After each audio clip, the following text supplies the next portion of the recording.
Be ready. 15 seconds.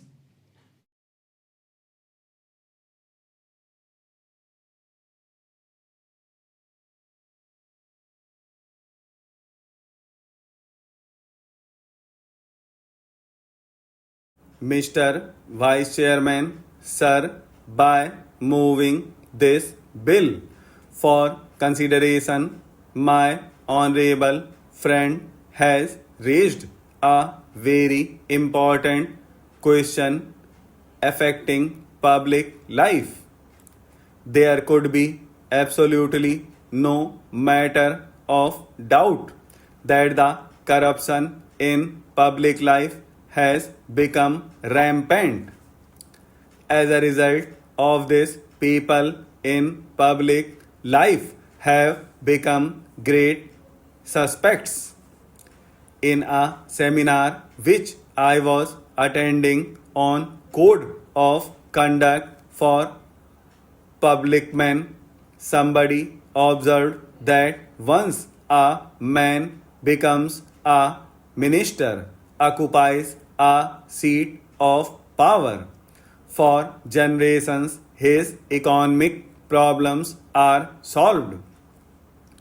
It may be an exaggerated statement, but it has been our sad experience that people who have occupied high positions in public life, who have become ministers, members of parliament, or members of legislatures, have overnight become affluent persons.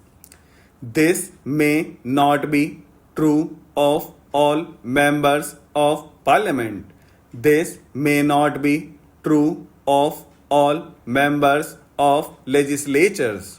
This may not be true of all ministers, but quite a large number of them have overnight become so affluent that it becomes really difficult for any man to understand how the man become so affluent.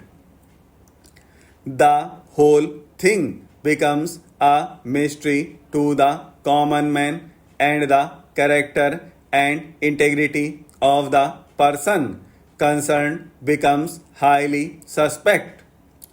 I know, sir, that it would be too much to expect the same standard of public behavior as we had during the days of Ramayana.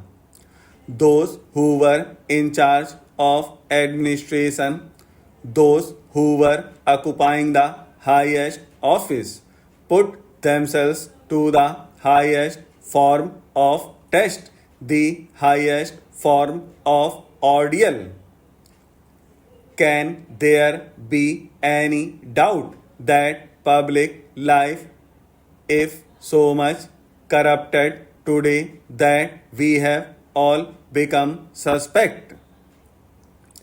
In fact, the people have also become jealous of the members of parliament.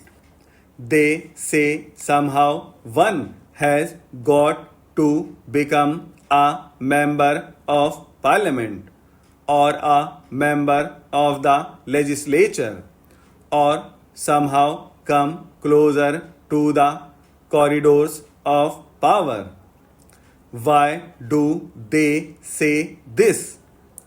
Because they see the sudden change in the outlook, the behavior, the kind of living of a particular individual.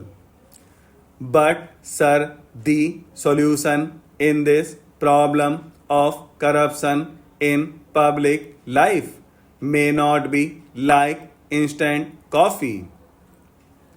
The solution may be very difficult. In fact, this was pointed out by the Santhanam committee itself. In its report, it made certain recommendations that a certain code of conduct should be there, and that shall be a solution to end corruption in public life. What has actually troubled us is the variance between precept and practice in this country. When we discuss philosophy, we rise to Himalayan heights. And when it is a question of personal life, we go to the abysmal depth of the Arabian Sea. There is so much variance between precept and practice in this country that even if a particular individual might be trying to adhere to the precepts, he also becomes suspect because the general atmosphere is one of suspicion. In that context, sir, I feel that something has got to be done to restore the confidence of the people in the members of parliament, in the members of legislatures, and in the ministers.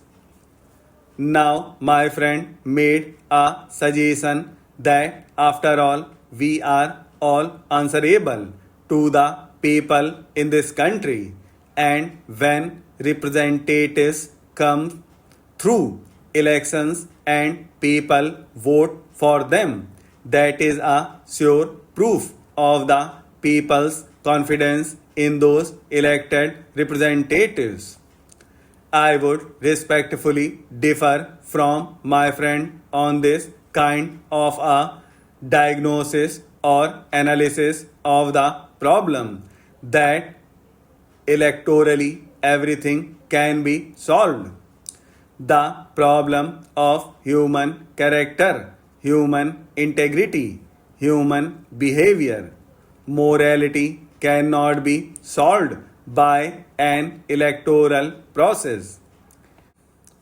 There have been men in the world who are of great moral stature, men of great character and integrity, but they never won an election. Are we not aware of Mr. Rajgopalachari, who was a man of great character and integrity? Nothing can be said against him. He was a man of high moral stature, but he never won an election. He was also defeated in an election.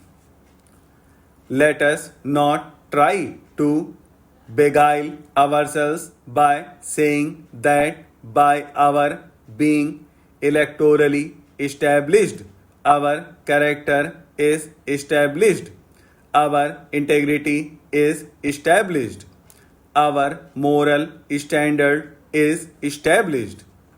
After all, the kind of electoral system that we have in this country itself corrupts the entire political system, the entire politics in this country. How many of us can claim that we limit ourselves to the amount prescribed in the Representation of the People Act when we contest an election? Which member of parliament does not spend above that amount? How many of us file a true return in compliance with the provisions of the Representation of the People Act?